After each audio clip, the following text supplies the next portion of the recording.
Greetings, friends, and welcome to another episode of The Mistake Zone, your weekly dose of our lives and the mistakes within them.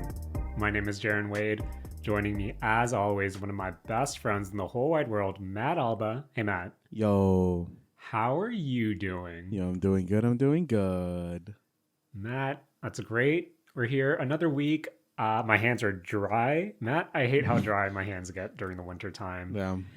And I know this is a bit that we covered before, but I come to you in the beginning of this episode, Matt, with a question.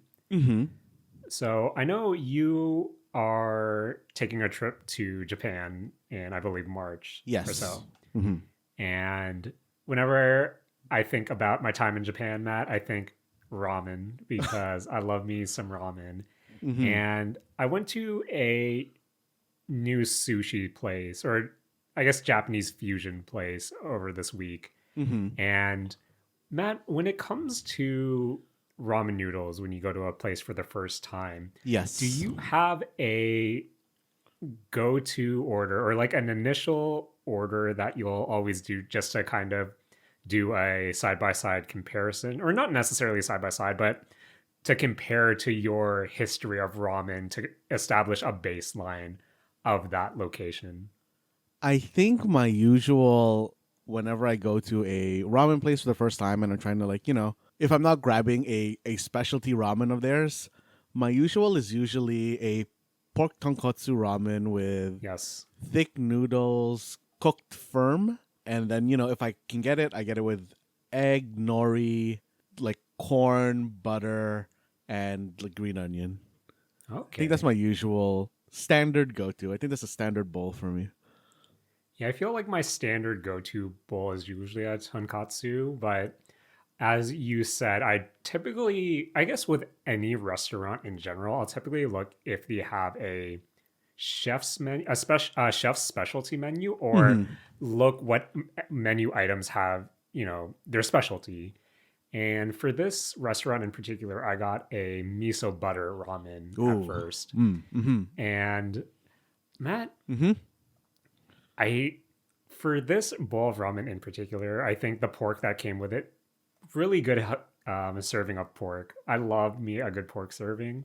Unfortunately, the egg that it came with, it Mhm. was more so on the hard-boiled side rather Oh. than the soft-boiled side. Uh-huh. So had to knock points for that. But I think in terms of the actual miso butter, in that I forget how the butter was specifically, I think, added. I don't think it was just straight up butter. I think it was a butter something. Oh, I see. Okay.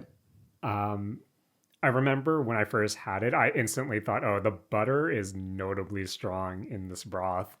More so that you couldn't really taste the miso. Mhm. But other than that, enjoyed the bowl of ramen. But it's one of those things where I think I wouldn't order that again. I'm talking about Plaza really? Sushi Okay. here. And I wouldn't order it again just because I feel, as much as I thought it was really good overall, I think it was just the butter was too overpowering for me. Oh, damn. And I think I typically do like a good miso base, but I want to actually taste the miso. So that's where I'm kind of coming from, of what's your, just to see how you set your baseline. And with your trip coming up, Matt, Mm-hmm. I'm excited to hear about your adventures afterwards. Oh, But man. I kind of want to try this place out now. next time you're in the area, Matt, we can definitely head over. Mm-hmm. Because me and Rakush and Kevin, when we go to Japan, one of the places we're going is Sapporo. Mhm. And that is the home of, what do you call it?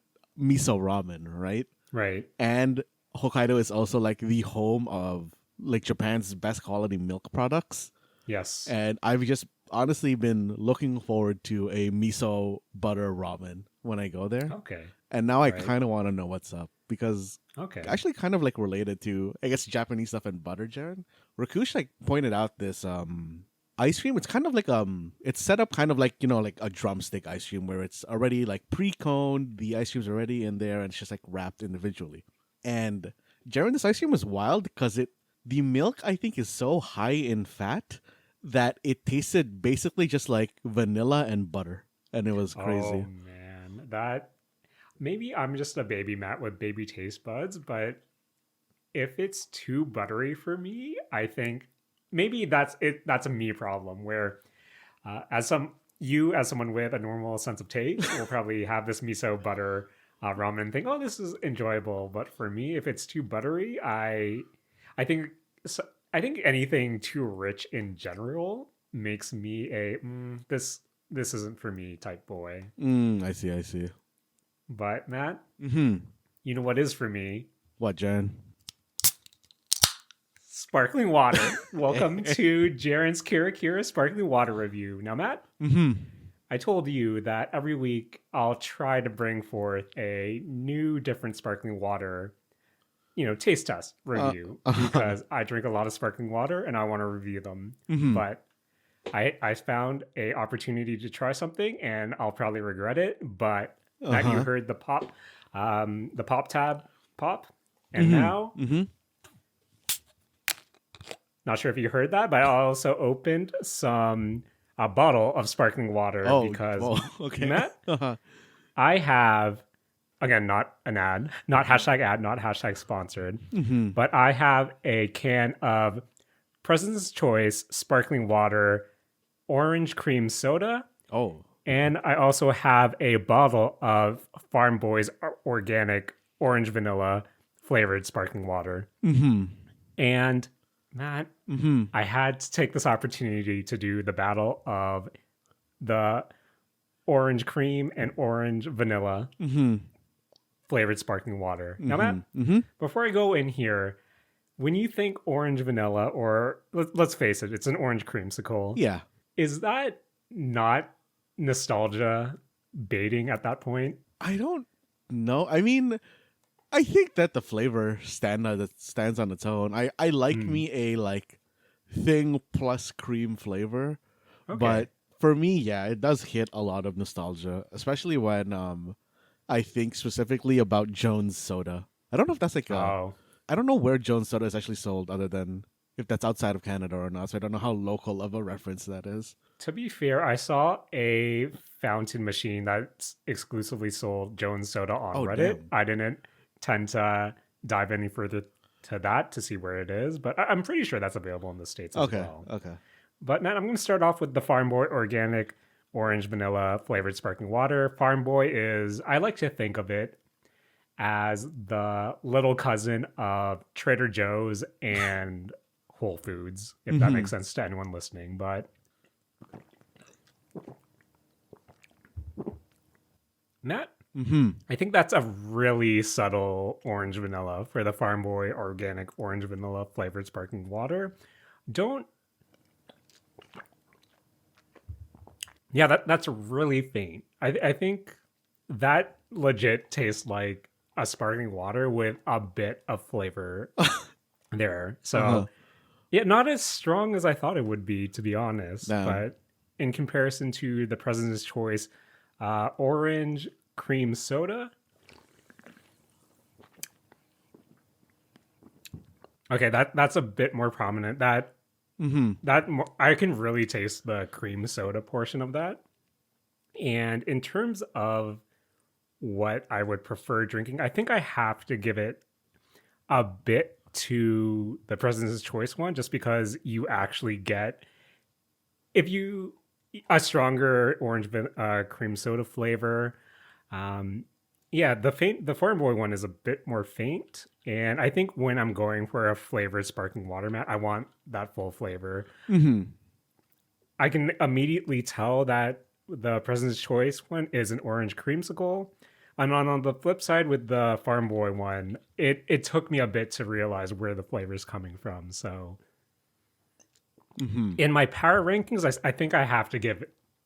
I'm going to put the President's Choice orange cream soda number 2 behind their cranberry ginger ale. And then at number 3 right now, I have to put the Farm Boy organic orange vanilla. And Matt, both are good. Both I'll be sipping throughout this episode, but I need to end this segment with a classic Jaren moment, Matt. Okay. Matt, when I was drinking the President's Choice one, I totally missed my mouth. And I have a bunch of orange. cream soda, sparkling water on my lap right now. Yeah. So Wait, Jaren, sparkling water isn't usually dyed, right? no, Oh, it's okay, all. okay. I'm looking at the bottle right now. Both of them are clear. The bottle for the Farm Boy one, you can actually see through it. It looks like a normal water bottle. So yeah, a lot more faint for Farm Boy. But Matt, Uh-huh. thank you for indulging me. And that is the Jaren's Kira Kira sparkling water review for the week. Until next week, Matt. I think I know what I'm going to drink next week, but I couldn't pass up reviewing two of the same flavors. No, I feel that. And I have to ask you, Matt, you hinted at it last week. How did you eat that? Did you eat? Did you have some of that Pepsi yet? Yeah, Jaren, I had that. I had that Pepsi. Jaren, it is a lot more crisp and like dry than a normal Pepsi. And That's fair. I don't know if I like it as much as a normal Pepsi. Because I feel like when I have to compare like Coke and Pepsi, I think Coke is the more dry one and Pepsi's the more smooth one. I don't know if that makes sense. Yeah, yeah. No, I know what you mean. And this is just barreling towards Coke. And I Okay. feel like for me, Pepsi is a smooth drink and Coke is the scratchy drink. Matt, Mm-hmm. since you opened the floodgates, do you ever partake in one of those Pepsi taste test campaigns? I did in front of the now renamed Wild Water Kingdom. Oh, okay. How did that go? I think my cousin was telling me what the trick is to pick the Pepsi, and I think that's how I kind of like identify Pepsi my whole. I've identified Pepsi my whole life, Okay. and you know you win you win a Pepsi if you guess it right. So you know got a free Pepsi out of it. Fair enough, Matt. Matt, Mm-hmm. what's the trick? What words of wisdom did your cousin instill on you that you can share to our friends listening out there? I think like I just said, I think that when you compare the two, one is going to be a bit more scratchy and harsh, and one is going to be a bit more smooth. And the Okay. smoother one is the Pepsi. Right. No, I totally feel that as well. And if they ever bring back Pepsi taste test, Oh man, I'll know I'll know the trick this time, Matt. I'll know the trick, Matt. Jared, uh-huh. Yep. Do you What's think up? they can do the Pepsi taste test challenge in a post-COVID world? Well, to be fair, Matt, Uh-huh. like to be super fair, we still have you can still go into Costco and get a bunch of like taste tests. I mean, True. samples are like a thing still. Where I was at Farmboy earlier when I got this orange vanilla sparkling water, and I had a sample of tuna on a pita chip. And Oh, nice, it was nice, quite nice, nice. It was quite nice, Matt. Matt, Mhm. when I know this is a video game and anime and manga adjacent podcast, but when we're on the topic of cola and beverages, one more story I had to share, just to put on the record, Matt. I remember way back when I think Taylor Swift was touring for her album Red. My partner and I, we ended up getting tickets and we went to what I still refer to as the Sky Dome, the Rogers Center in Toronto. And after we left the concert, we saw, someone giving out free samples of Diet Coke, and it was in those miniature cans. And I remember the apathetic teenager going, free Coke samples, please take some so I can leave earlier. And Matt, needless to say, my partner and I filled up the backpacks we had with a bunch of free Diet Coke, and I think Nice. by the time we returned home, we had between the two of us, I think 32 mini cans of Oh, Diet damn. Coke, and that was a good time, Matt. That's a lot That's more a Coke. memory that I hold dear to myself when it comes to free Diet Coke. Oh man. Damn, that's value. But- That's value. That was value, Matt. But speaking of beverages, Matt, Mm-hmm. time for my second, hopefully reoccurring segment before I grow bored. And this is Jaren's No Recent Activity Corner. Again, this is based on my Steam library, where if you sort by, I think it's when you added a game to your library, at the bottom it will say no recorded activity. I think recent is a better word for our purposes, Matt. And I put all my games with 0 play hours into a list, hit up that random number generator, pick one out to play for the week. And Matt, Mm-hmm. the game I got this week was a cozy indie game, and that is Spirittea, which is also available on Game Pass. This was the reason why it's on my Steam library is during the Steam sale last year. I guess, late last year, early this year. I received a gift copy from a friend, and I finally got around to booting it up. And I think with Spirittea, I learned about the game initially on TikTok, and Mm-hmm. my algorithm usually serves me content creators who are looking to share, I guess, is the genre. I don't want to say it's the genre, but essentially that cozy, farming sim adjacent genre where, your Stardews and the likes. And I think what a lot of content creators at the time were really hyping up the game was its inspiration from, the Ghibli movies. I think Spirited Away was the one that a lot of content creators were kind of alluding to when kind of telling people to check out this game. Mm-hmm. And so with Spiritea, it starts off with your typical, oh, I guess any real basis of a cozy farming game.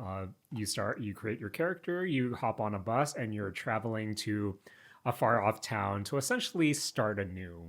Mm-hmm. And visually, you can really see inspiration from something like Earthbound, at least in the overworld. And I guess, when you were trying to traverse this mountain town, or little village.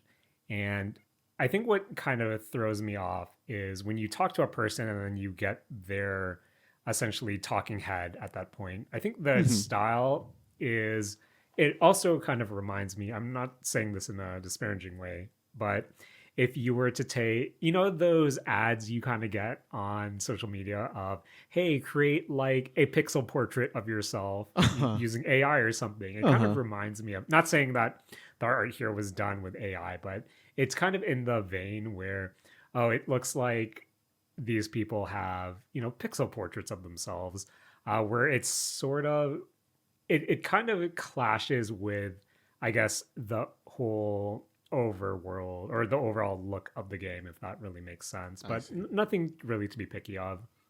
What really did throw me off was when I usually play games such as this or farming adjacent games, I'm used to kind of moving in 4 directions when you move, your left, right, up, and down. Mm-hmm. But with Spirittea, it allows you to move in, the 8 directions, Oh. the diagonal as well. Uh-huh. And the speed is a bit fat, like kind of faster than I would expect for a game like this, where uh, if I was trying to say walk straight, there might be even a slight tap of my analog stick would make me like move diagonally all of a sudden. So Oh. Mm-hmm. I think movement really took me away or like a bit to get used to. Again, I'm looking at this similar to a Stardew, similar to a Earthbound, because that's what visually it reminds me of, but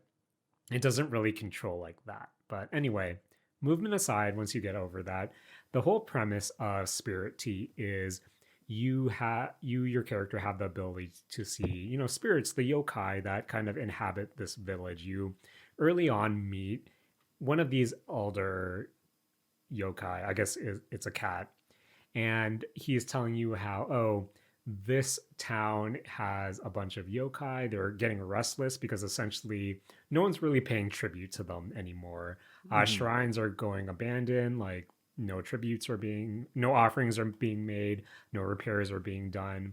And he wants you to essentially help the yokai settle back, get people to respect them again, just so everyone can live in harmony and in turn they're not causing problem for the town folk. Mm-hmm. And I thought that was kind of going to be the gameplay loop of, okay, I'm going to do some light farming, some social stuff, just because I believe there are around I want to say 26 NPCs in the town overall. I think 3 of them are animals though. So I thought that was the gameplay loop. I go Mhm. around, talk to people, level like social link, and then help solve their problems to get to save these yokai essentially. And the reason why Spirittea is the name is you're able to kind of go into spirit vision when you press like the start button, and that will show you if there are any yokai around. And to go into spirit vision, you need to drink the spirit tea, Oh. and Uh-huh. it's a finite meter. Once you run out of the meter, you have to kind of drink more tea just so you can go into spirit mode. But sometimes, if the gameplay allows, your cat friend will just allow you to remain in spirit mode. But the reason why the Spirited Away comparison was really made is because there is actually an abandoned bathhouse. And that's kind of where the main gameplay loop is, because once you're able to find a spirit, help them out, you essentially enable those types of spirits to go to your bathhouse. So the bathhouse loop, at least early on, it's in disarray, and you can get Faye, one of the townspeople, to start building, adding new sections. But when you first open the bathhouse, you have your main uh, bath, you have a laundry room, and then you have your furnace room that heats up um, the whole place. Mhm. And essentially, your loop is okay, you go in, you set up towels at the door, and when you open it, all the yokai come. They grab a towel, as long as there's a towel available, and then you grab the towel from the first yokai in line, and then you sit them somewhere in one of your open baths. And then the loop is once they leave, they'll drop off money at the offering box. You take their dirty towel, you wash it, and then you put in the dryer. And you have to go into the furnace room to cut part of the spirit tree, I guess. And I think, at least in the beginning, you can cut the spirit tree 3 or 4 times to heat up um, the whole bathhouse. And then once the spirit tree is done growing the roots for the day, that's when you kind of have to close up. So it's kind of that, for now, early loop of seat your yokai, take their towels, wash the towels, man the furnace. And it kind of alludes to the fact that as you expand your bathhouse, you add more resources, you add a kitchen, and then you unlock more yokai to come visit your bathhouse.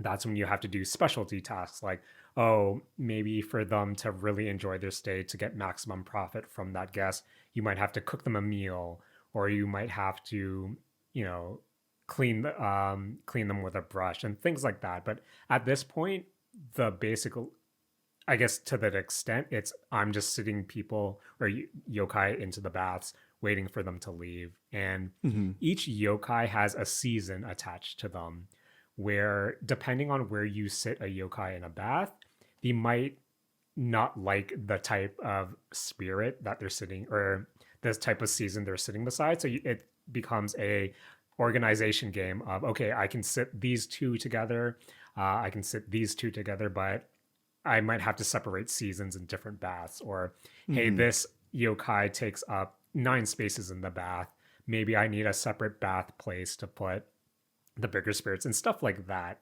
So right now it's pretty basic, just because all I'm doing is running around and sitting people and fetching towels. But hopefully I can play a bit more to start unlocking the more nuanced, the more challenging things. What I kind of don't like is when, so the whole point is the more happy customers you get, the more experience you get with the spirit tree, and you'll essentially level up, allowing you to see more spirits in your, I guess, spirit vision. And then you'll be able to help more people find more spirits in the world. But whenever you level up, there's no clear indicator where your experience bar is. So I'll Mhm. kind of be running around during, in the bathhouse, and then all of a sudden my character stops, the screen goes black, or my character will start spinning around and all these lights are around them saying, hey, you leveled up, your spirit leveled up, you can see more yokai now. And I Mhm. feel like when you're in the flow of managing your bathhouse, to suddenly stop, and then spin around in this animation that you can't skip, even though it's like 5-10 seconds. I think it really kind of throws off your pace, and I wasn't a fan of that. But overall, it's a nice little game. I was expecting more farm simulator, if that makes sense. So to actually have this bathhouse management thing, I think I really do like. In terms of user accessibility, I know when, as I said, one of the big mechanics is the whole, oh, what season is that yokai? And even though you have essentially a yokai Pokedex, it Mm-hmm. doesn't necessarily, from what I saw, it doesn't tell you what season they are in that Pokedex. So I actually had to do um, a book. Like I made my own notes of, okay, this pudgy purple thing doesn't like to be sat beside the white cat and the red gummy bear or whatever. So Uh-huh. I thought that was kind of weird. And yeah, like overall, I'm really liking it. But again, I feel like my bathhouse progress is still pretty slow, where you're really dependent on building or upgrading certain things to unlock more things to do in your bathhouse. So Mm-hmm. since I didn't unlock the kitchen, I'm guessing that's why no yokai is asking me for food or something. And Oh, there's also true. an element of being able to hire yokai to help you out on the premise, but um, I wasn't able to get any of that as well. But Uh-huh. pretty good game. Little things that threw me off at first, but I can see the charm. I can see the coziness aspect of it. So if you're looking to manage your own yokai bathhouse, give Spirittea a try. Uh, really enjoying it. And I, again, I just want to see what other things I can do for this whole bathhouse. Um, experience in terms of story, I'm not, to be honest, man, I wasn't really paying attention to story once Uh-huh. I was really into how I was doing my bathhouse. But yeah, went to karaoke with a friend as well, which had a nice rhythm mini game, so I appreciated that. Okay. Uh-huh. And then I also asked an old man if he wanted to go fishing with me, but I didn't have a fishing rod. Oh. And then we went around to try to buy a fishing rod, and then the curfew hit, which is like 10 o'clock in game. And he's like, I can't believe I spent all day with you. And then he seemed mad that we didn't go fishing. I thought that was neat, Damn. even though there's no like real relationship meter to show that. But yeah, check it out if that seems like your jam. Mm-hmm. So, Matt, Mm-hmm. speaking about games that have this Ghibli inspiration or Yes. influence in some capacity, Mm-hmm. Matt, Mm-hmm. when I saw the initial trailer for the game we're going to talk about, Uh-huh. I thought, oh, that's totally a yellow Totoro with a minigun, and I feel like someone should be sued for that. And Matt, Uh-huh. Uh-huh. as I continued to watch this trailer, I thought, oh, these definitely look like knockoff Pokemon with guns, and I think someone should be sued for that.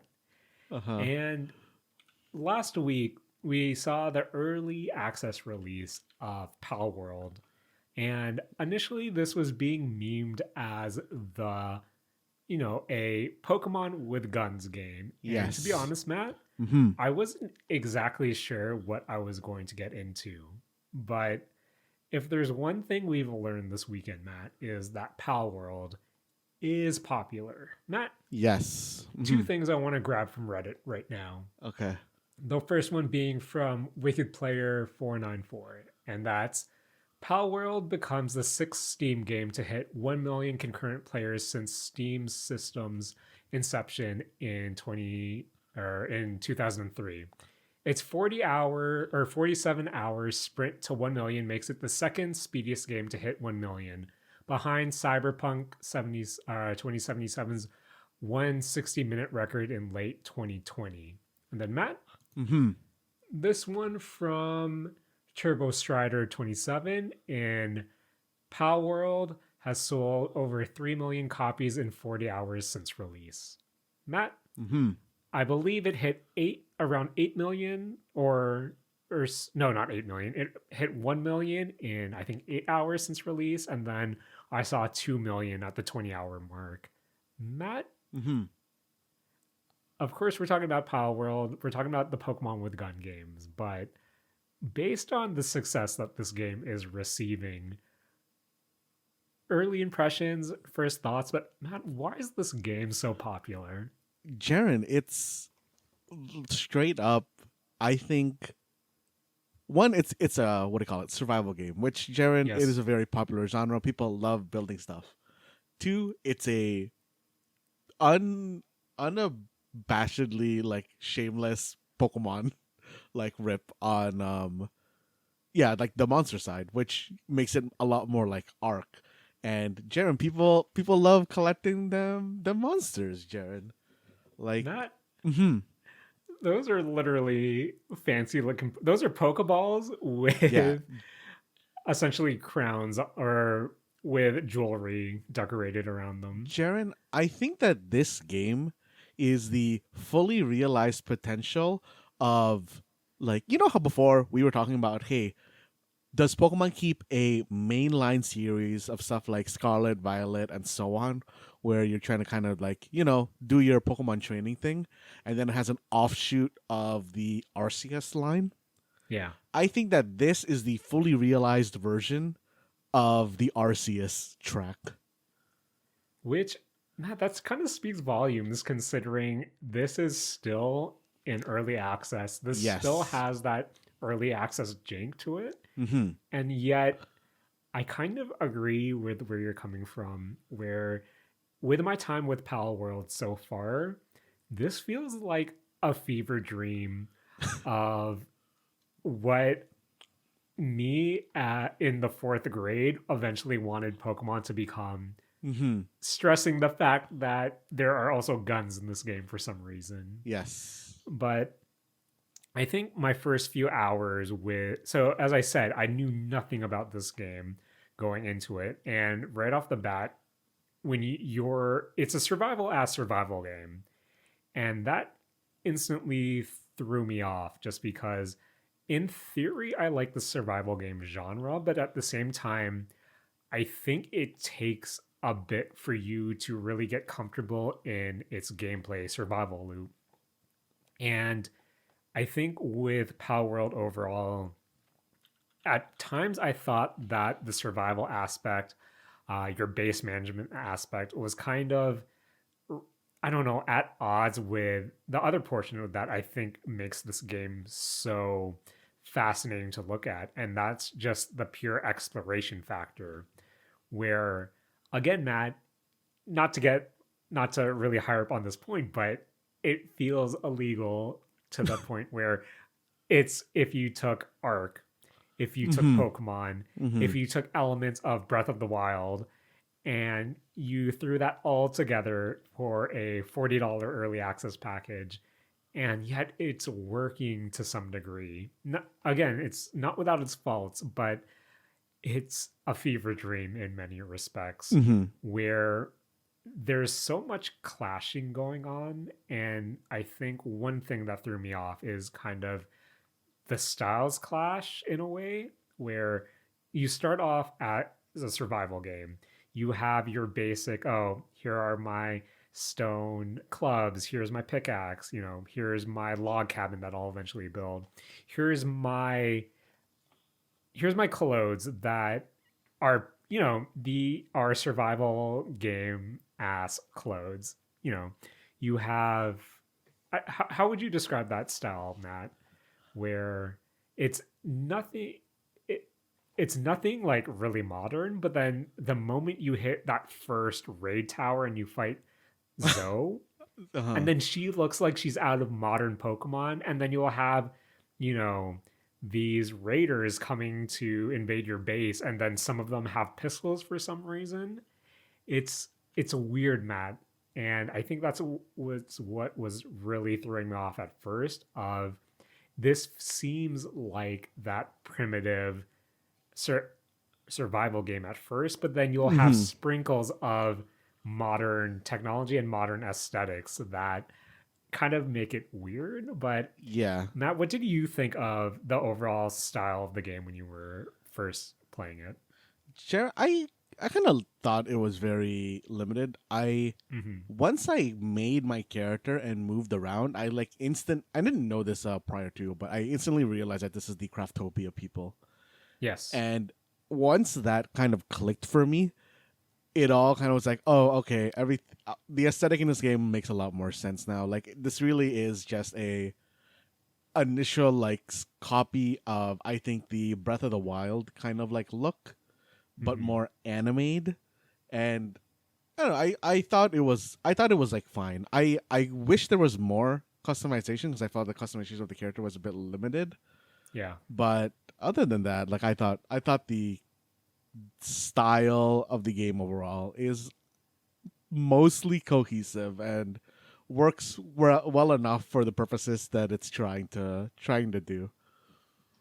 Matt, like the Mm-hmm. moment I saw Zoe, I thought I want to dress like Zoe in this game. Uh huh. And I was kind of disappointed because when I was kind of exploring the world, I found blueprints for, I think, like a tropical outfit. Mm-hmm. And when I finally went to my crafting table to build it, looked at it and thought, oh, this is just an orange version of like my white Yeah. cloth outfit that I just crafted. Where don't don't start your game with a showstopper, Matt, in Zoe and not be able to dress like Zoe. Just because so far, NPC wise, again, has this. I don't know, it's reminiscent of Final Fantasy. It's reminiscent of kind of, that primitive cloth look. You have some, but then again, you have some of the enemy NPCs, I forget what they're called, that really either look like they're from a desert biome or they look like the grunts from Pokemon Go. And I think Yes. that's the only thing throwing me off of like at some point I fully expect you to go into a city and that like a modern city, but I don't know, Matt. I think that was what was throwing me off at first of I want that modern aesthetic for my character, but I'm still playing Arc at the end of the day, if that makes Mm-hmm. sense. Mm-hmm. But Matt, Mm-hmm. this is a survival game at its heart, at its core, and we're both playing the Game Pass version. Yes. You're playing on the PC. I started on the Xbox Series X, Mm-hmm. and thankfully there was cross progression where you can.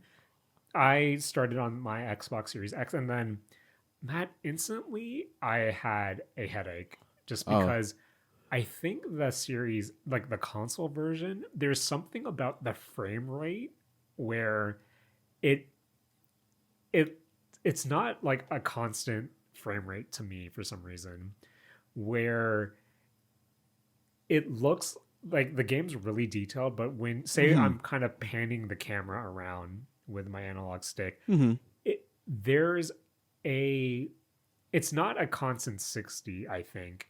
And that's what's it for some reason gave me motion sickness when Ah. playing the console version. There's something about its frame rate that's throwing me off where when I installed it on the PC, it like ran fine and I guess that's how I'm primarily playing the game now. But again, early access, Matt, how's the overall, I guess, game for you in terms of its stability and performance? I think for me, for the most part, it's been okay. I believe I've only had like 4 or 5 crashes to desktop, Okay. and all of those were within the kind of like first 24 hours of me playing this game, or the first You like know what? day, like Friday, Saturday night of playing Yeah, this I think game. Friday evening I was playing it as well, and then I had to get the game crash, and I sent you the screenshot, Hmm. and I was kind of floored because you said, "Wait, my game just crashed right now Yeah, as well." So I I wonder wasn't if sure that if was that was yeah. like server related or Hmm. something. Hmm. Same. Because I think like after that point, I only had one more crash. So Okay, I legitimately am wondering if it is server related at that point. right. But yeah, I think for me, I had two crashes to get desktop. I think one time when my character was sleeping on the bed. Usually, when you sleep in the bed during the night, it like Hmm. will fast forward you to the daytime. Hmm. But nothing happened. My character was asleep and I couldn't do anything. I couldn't pause it. Time wasn't going fast. All my Pokemon, my not Pokemon, were doing their things in the background. Uh huh. And it was just me watching my character sleep, and that made me uncomfortable. So I like force quit the game, Yep. just because Matt. Hmm. Also weird. The fact that there's no quit to desktop Okay. in the main menu was also throwing me off. Jared, I thought I was just being dumb and just not seeing it. I Yeah. That was like something I really, really wanted to ask you if like maybe I'm just missing an X in the corner, or like you just have to press something that's not Alt F4. I Yeah. don't know. That is such a weird thing to be a thing. And in terms of the game itself, Hmm. Matt, are you using mouse and keyboard? Yes, using mouse and keyboard.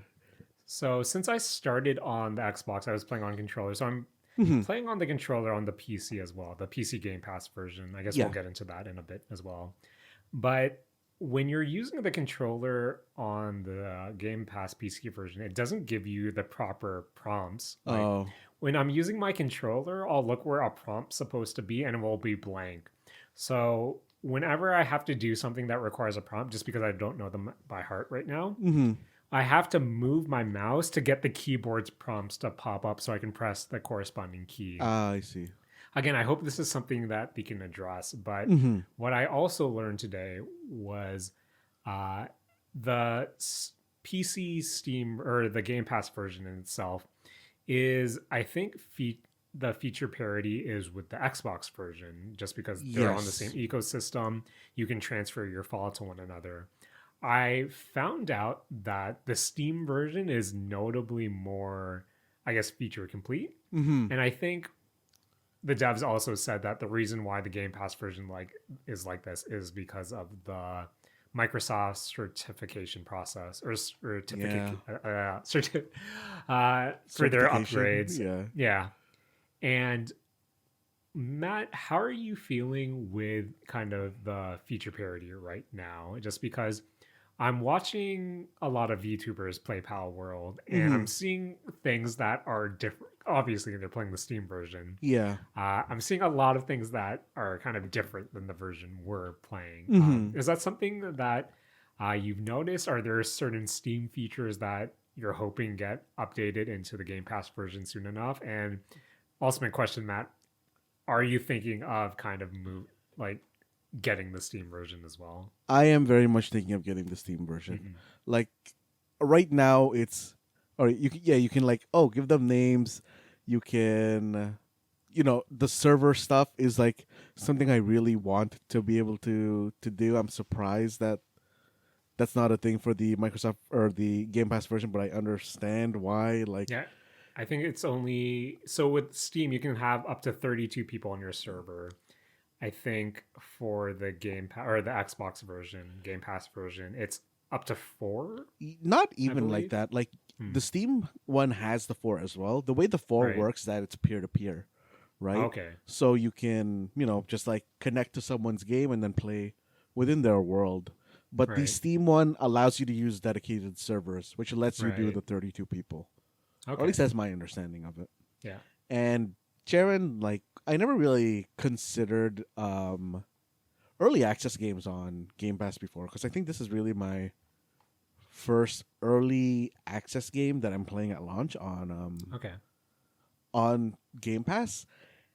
And like I said, right now it's not too many things like too crazy, but like Steam is the better version right now, and Right.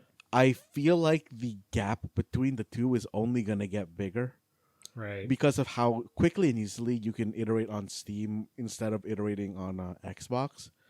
Which is why, Jaren, I literally have Palworld in my cart on Steam right now, and I'm just like debating on if I want to hit the purchase button. Because the earlier I do it, Jaren, I'm assuming the earlier I can get back to where I am in my world. Yeah.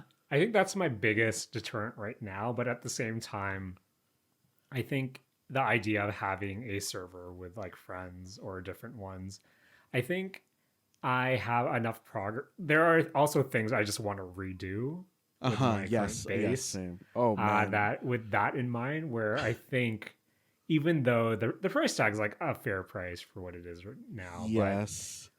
I think treating the Game Pass version as a demo per se is really pushing me towards getting the Steam version just for the possibilities there. Yeah, I should. I think I'm gonna buy the. Honestly, Jared, I think after this episode, I'm gonna buy the Steam version because I'm looking at Game Pass right now. Jared, it's Sunday night. This game, like, has been out for like what? Let's say like less than 72 hours in total, and I have 21 hours in this game already. I feel like I should buy this game. Yeah. Okay, Matt, I think I too will also pick it up on Steam and kind of see how it runs on the Steam Deck as well. Mm-hmm. Where I think with that in mind, Matt, I have to ask, Mm-hmm. since you have close to 21 hours so far, you've had some time with this game, you've been looking into it. Matt, Mm-hmm. can you give me some of what are your hot tips, your hot beginner tips for our fans that are looking to, you know, enter the PAL world relatively soon? I think that your starting team that you carry with you should legitimately be just like five Kativa or whatever the pink cat's name is. Because Matt, I have one pink cat and he seems really dissatisfied with working at my base. Jaren, have them in your party because they increase your carry capacity. And That's a good point. Jaren, I have no idea what to do with my stats. Yeah. I legitimately have just been pushing them into carry capacity so that I'm not just being encumbered so quickly. Yeah, that's a good point. Oh, Jaren, this is mostly a me problem, but when I set up my first base, I was kind of just like setting it up in like what I thought was an interesting area, and it wasn't really near any good resources. Oh, that's a good point. Matt, honestly, when I set up my first base, it was like the cliff beneath where you first get Uh-huh. your first fast travel point, Uh-huh. where I think I need a better place to set mine Yeah. up. I think that like at the as your very first base, I think the thing that you should be looking for the most is iron deposits because they're Oh, so okay. like clutch at the start of the game, and it's such a bummer to have to like run back and forth between large iron deposit nodes. Matt, before you go on, in regarding like the iron deposit, or like I guess those are like the big ores you can find out in the world, right? Yeah, it's one of the big ores. Yeah, the ores that you can find. So if you were to build near one, do they eventually deplete when you break them, or is it just good to have near you? How? I mean, to be fair, So, I don't know the mechanics in this game, so mhm. uh, what's the trick to having a bunch of ores next to you? Well, from what I understand, it's that like you break the ore like with your pickaxe as normal, Yeah. and then I think at the start of each day or when you sleep or whatever, or maybe it's on a timer, but they do respawn as long as Okay. you don't build over the area that they like spawn into. Okay, that's fair. Yeah. Jaren, do you know the kind of like big green moss elephant near the starting area? Yes. So I built my base coincidentally like kind of like in its like walking path. Okay. And for the most part, I thought it was okay because like it's docile, it doesn't attack you unless you attack it. Um an issue that I found with this now is that if you get raided and he happens to be walking through, Oh no. Yeah. Okay. it Yeah. yeah, it aggroes him and then he just blows everything up. He has like a massive AoE that hits everything, and I had to do like one huge rebuild, and I think that that's the that's one of the factors that's pushing me towards the Steam version. Right. Matt, Hmm.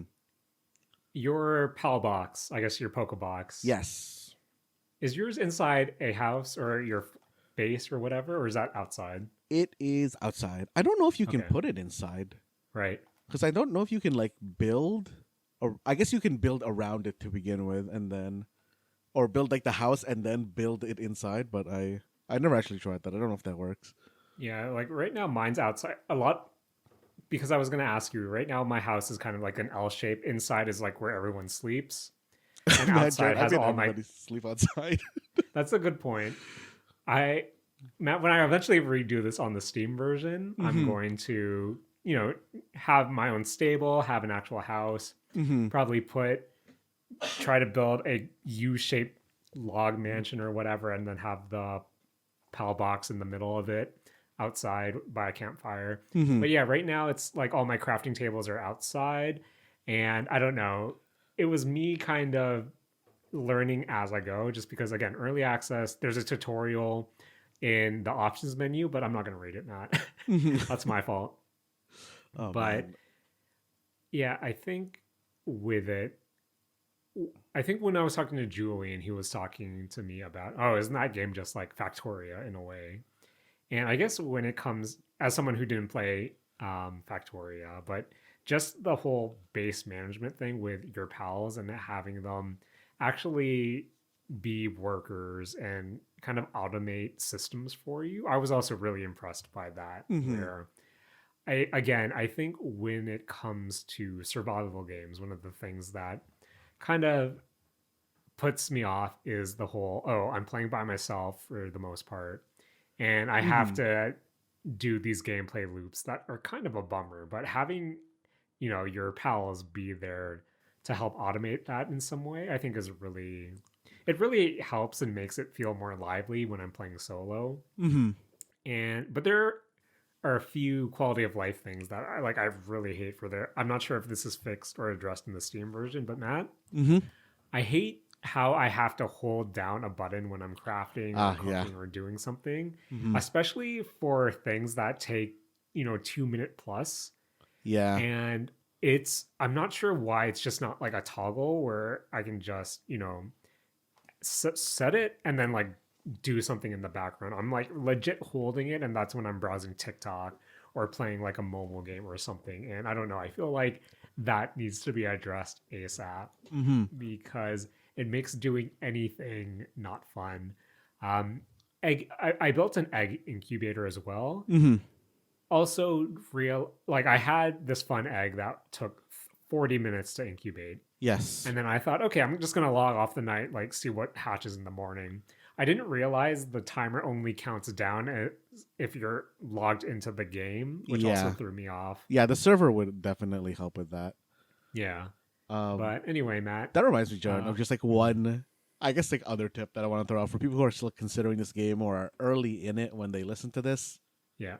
You can pick up a pal and then throw them at the thing you want them to work at, and if they Yes. like collide with it, they assign to that.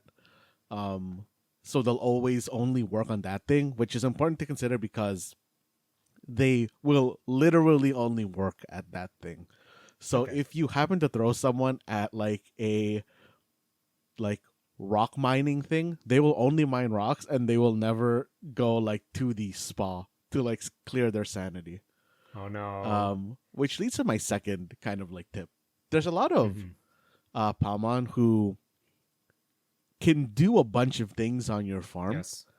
and I think that those are okay for like if they can do like all the stuff that's related to, for example, like planting. Like I Yeah. think that's fine. But if you want someone to do cooking, you should aim for pals that only do cooking That's fair. because they won't prioritize or like their priorities are going to be like weird. I don't really Hmm. understand how prioritization works within the like camp or base events. So it's kind of like a hit or miss on like, hey, I'm gonna set this like iron to smelt, and hopefully the fire person goes to it within like a decent time. Right. And I don't know. I think that like yeah, for things that need specific things like hey, tree chopping, rock breaking, like you should pick someone who really only does that. Okay. That's a good tip, Matt. Yeah, I Mm-hmm. think for me, I've been assigning pals to my base that have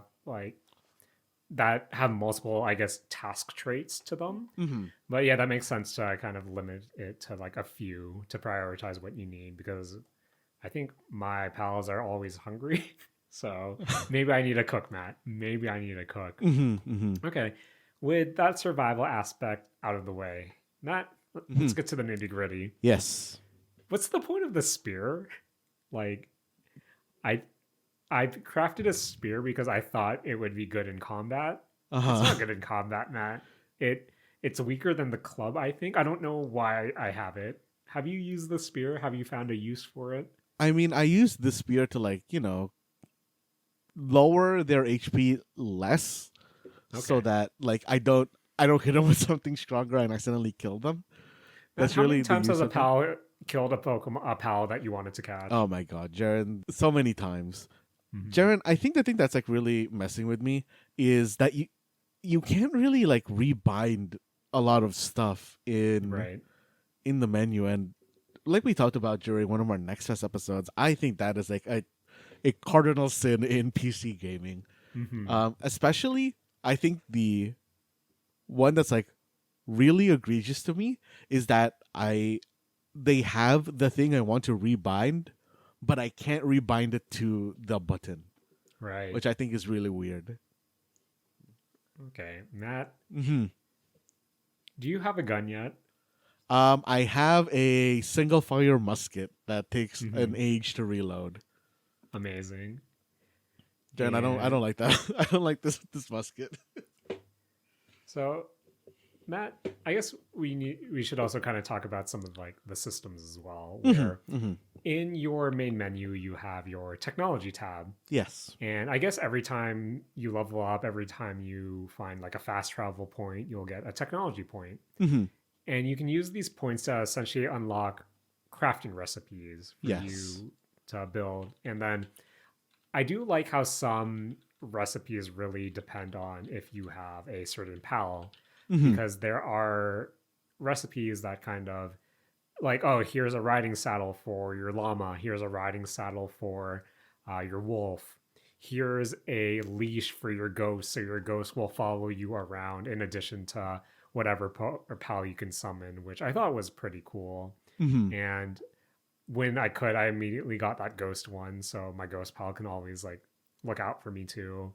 Um, I built the riding saddles for like the llama pal Oh and like the man. wolf pal. Not that Yes. llama isn't fast. Yeah. I feel like I'm faster just walking at Uh this huh. point. Uh huh. The llama was disappointingly slow. Man, Jaren, I spent so much time hunting or like catching mount pals Hmm. because I gotta get that swift attribute on them. Oh, Matt, I've just been doing one and done things, and I didn't Oh, realize a lot of them have different, as you said, attributes. mhm. Matt, we're Yo, Pokemon here. This should be illegal again. Jared, a lot But of stuff in this should be illegal. You can capture the humans. You can sell them to the black market guy. I mean, this game's jeez. wild. Oh man, Matt, Jared, it also has that yes. gacha thing where you get like 10 or more depending on how far your dude's leveled, and you sacrifice them to make the same dude stronger. That's I was gonna ask, since you have to catch 10 pals to get an XP bonus, what do you do with all these extra pals? Yeah, you sell But them it's or good. or you turn them All into right, it's good juice. to know that there are mechanics I don't know of. Matt, Hmm. Hmm. when can I dress like Zoe? I don't know, Jared. Maybe I legitimately think that is patches away. Okay. Another thing, Matt, since I can't be bothered to read the tutorial, can I tell like my pal to attack another pal? Um, you can tell it to attack the one you're attacking because I Hmm. think like I don't know what the button is on Xbox, but like you can bring up like the menu where you pet everybody and everything. Yeah. That same menu when you're out in the field, you can say, "Hey, attack." For your pal to attack aggressively, or don't attack, or attack the same target I'm attacking. Okay. Yeah. So I keep mentioning her. Matt, Zoe Hmm. is the first raid Oh man. tower boss or gym leader Yes. that you kind of come across. I know that quest to fight her and defeat her, you get relatively early. I think I got it when I was level 4. I went to the tower, went inside. Zoe, being level 10, destroyed me, mopped the floor, Yes. and I haven't Hmm. been back since. Matt, Jared. how's the Zoe boss battle, and have you fought any other bosses since? I have not fought any other bosses yet. I haven't found any, Mhm. but yeah, Jaren. I also, Jaren. I think I was too conceited from Pokemon, where Right. like, oh, I walked up to that tower. I'm like, oh, whatever. This is like a Pokemon game. This should be fine. Walk in there with my like level. I don't know. I think my highest was probably like 11, maybe 12. When I walk in there, I see. Okay, cool. This person is like riding yellow Totoro. I got my ass kicked. Jaren, I hate to like kind of like spoil how this ends. Okay. I'm hoping that like it's just a alpha thing and that like there's more of a like a closing cinematic or something. But there's no closing cinematic for when you beat I was reading it as Zoe. I don't know if it is actually like It might Zoe be or not. Zoe. I don't know. Uh-huh. I know Zoe is in the name in some capacity. Hmm. So Jaren, she just dies. That's wild. Like when you beat her, the yellow Totoro and her just ragdoll, and she's just rolling on the floor. Matt, I love the ragdoll in this game. The ragdoll is so good, Jaren. I love just like kicking the chickens and the sheep around whenever I Oh can. man. But that's kind of disappointing, and I do hope that there's some sort of conclusion, just because she Hmm. has like a really fun introduction. Yeah.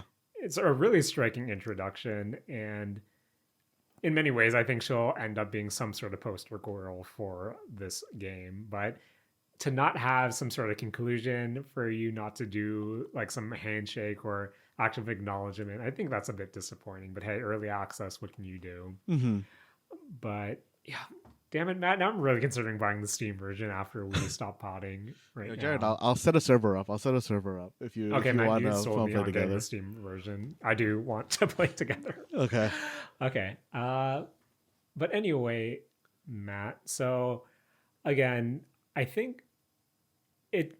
I wonder if the will kind of change how like the movement feels, just because I think initially your character moves pretty slow. It doesn't help that my first rideable pal was the llama, which was pretty slow too. Hmm. But yeah, I wish my character was just a bit quicker. Even when you're sprinting, it doesn't really feel satisfying. And you know me, Matt, I'm a sucker for movement. Hmm. Climbing is a bit weird. I found I'm going to keep saying early access, but at the same time, I've jumped onto ledges where my character would clip through the ledge and then go into the climbing animation Oh and then man. pop out onto the ledge. Yeah. So, of course, it I hope that this will be, you know, supported just because it's doing gangbusters. They're about to get Hmm. 2 more sales despite us playing on the Game Pass version. Uh huh. But Uh huh. Jared, Matt, speaking of clipping, I was fighting this dude who had just like a huge minigun, and I was hiding behind a wall. All was working well. Then he walked towards the wall, and his minigun clipped through, and he was able to shoot me. so we're playing Dark Souls now, is what you're Uh saying. huh. Uh huh. Matt, Hmm. I think you said that, oh, this is the team that did Craftopia. Hmm. And in all the news and all the, just word of mouth going around this game, I'm still finding a lot of comments from users being a bit, you know, maybe wary might not be um, the right word, but maybe cautiously optimistic, just because people are pointing back to Craftopia in itself and how Yeah. maybe Yeah. that didn't get as much support as needed. Where Matt, did you play Craftopia, and can you kind of speak to the developer's history in that regard? I mean, I really only played Craftopia for a bit, and that Mm-hmm. was like towards the start of when it went into early access. Mm-hmm. But I do know that like Craftopia has been in early access for like 3 years, I think it is, Okay. and yeah, it like legitimately still is in early access. Like it has been getting like updates to it, but it hasn't. But the fact that it hasn't in 3 years gone to full release is just like I guess like it's like saying something about it, and I can understand why the lack of full release or finalization of what Craftopia is um, would make people cautious towards what Palworld is going to do. And I'm curious to see how the success of Palworld, at least initially, will really dictate how this game gets developed moving forward, how early access is utilized. Just because, you have so many. I'm guessing you have so many more players than Craftopia. Obviously, you have like Hmm. Hmm. 3 million at this point. Um, sorry, Matt, 3 million and 2 Uh-huh. soon enough, and you have way more eyes. You have way more people talking about it. Where I wonder if the dev team will be able to kind of keep up with demand, just because this is their lightning in the bottle moment. Uh, and I feel like it has to get notably more support than what Craftopia did, uh, Hmm. just For to sure. appease the countless people getting it. And it is an early access. There are rough elements to it, but again, as someone who originally was poo pooing on this game, just because uh, survival games aren't necessarily my thing, Matt. It it has enough charm, albeit this charm might be, let's say, inspired by a lot of other properties, Uh-huh. but it began to win me over the more I played, Uh-huh. and now Uh-huh. I'm legit debating buying the full version on Steam despite having access to the Game Pass version. Hmm. And I think it speaks to the possibilities that Palworld has, where I don't know, it started off as a dream, but I guess people, as you said, Matt, love their survival games, and it just does just enough for you to actually at least be cautiously optimistic about its future. But Matt, Hmm.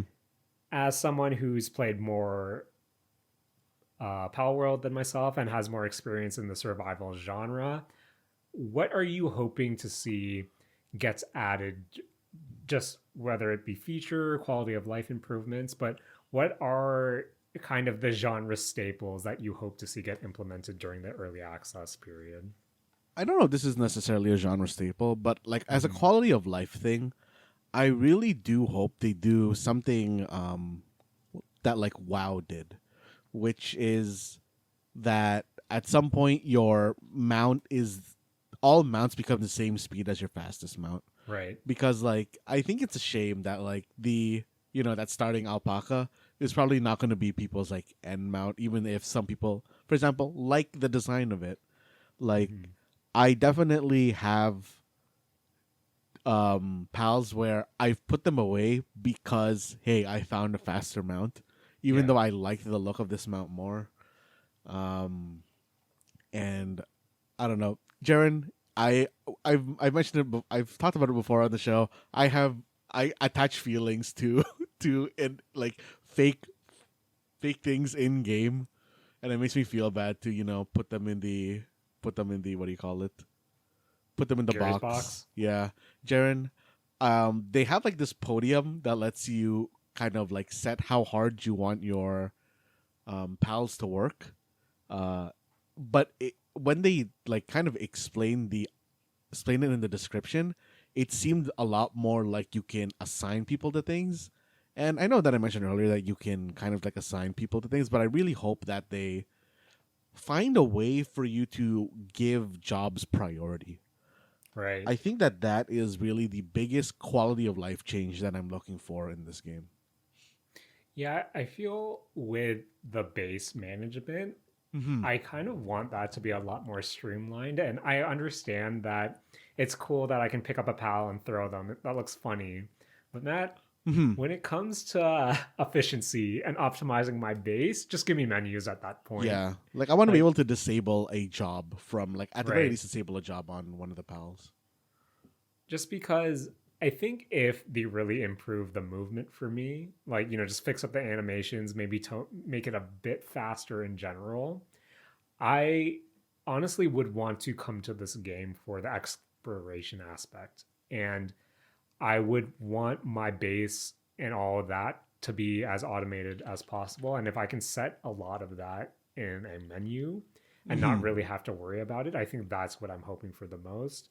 And just more, I'm hoping from the exploration side that I would love to see kind of random events in the world, Yeah. um, more NPCs, not necessarily missions, but I like the idea of, oh, hey, maybe here's like a random event of, oh, you might have to save this NPC, or hey, all of these.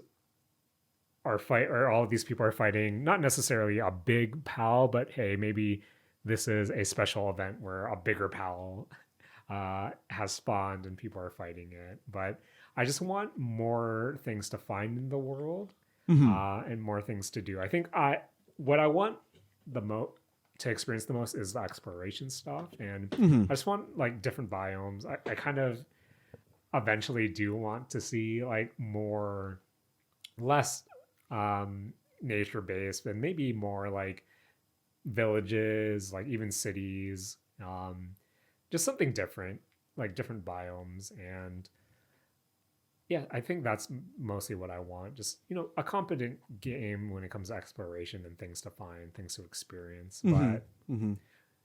Matt, Mm-hmm. you said it before, some of these designs should be illegal, but do you, before we end off this week, do you have any particular PAL designs that you really enjoyed or just liked looking at? I mean, Sharon, I do like Yellow Totoro. I do like the. I actually like a lot of Sharon.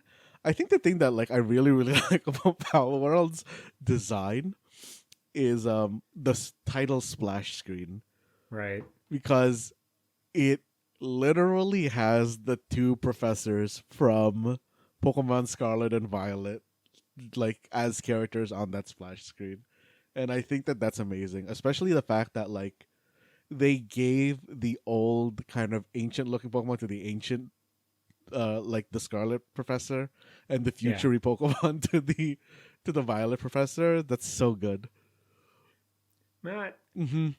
there is a shamelessness to Pal World that I Yeah, really I enjoy. love it. And again, I have this one ghost Pokemon following me around, which I hope I can find relatively early in the Steam version. Not, let's be Mm-hmm. honest, it's just mischievous or whatever from Mm-hmm. Mm-hmm. Pokemon. Mm-hmm. And that's, I think the thing about the designs is whenever I find a new Pokemon or a new pal, it's not, oh, this is a cool design. It's, oh, this is the bootleg version of X, Uh-huh. or this is a bootleg version of Y. And I think that's kind of what's selling me on the game, just how like shameless it is.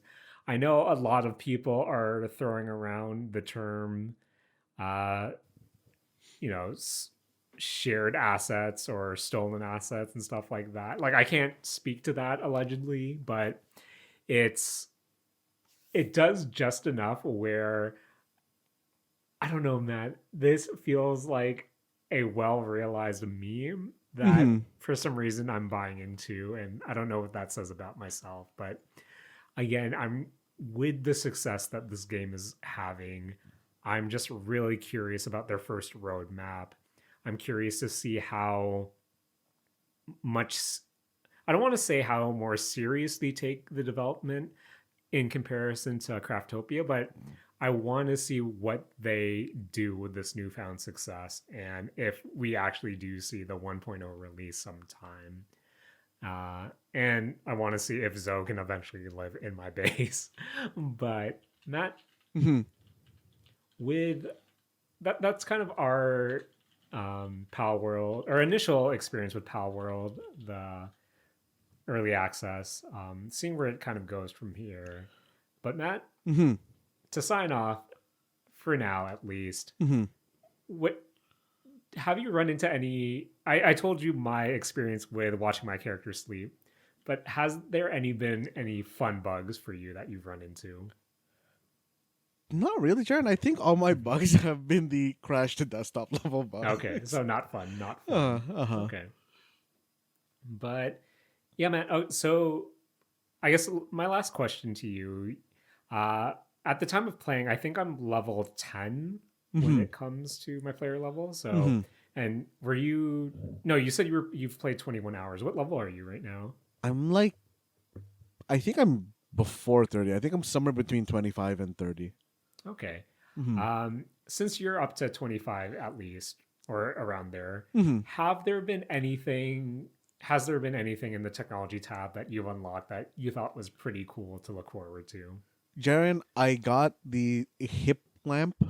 Like that just it's just Right. like a lamp that attaches to your hip. I think that should have been Oh, way earlier in the game. that's so good. Uh-huh. Matt? Uh-huh. The amount of times I've found myself just in pitch black exploring, hoping Yeah. for morning to come. I really wish I had a hip lamp. Mm-hmm. But can't believe I'm going to buy this stupid game, even though it's on Game Pass, Matt. I'll set up a server, Jared. All right, keep me posted. Uh-huh. And that is Palworld Early Access, available now on Game Pass.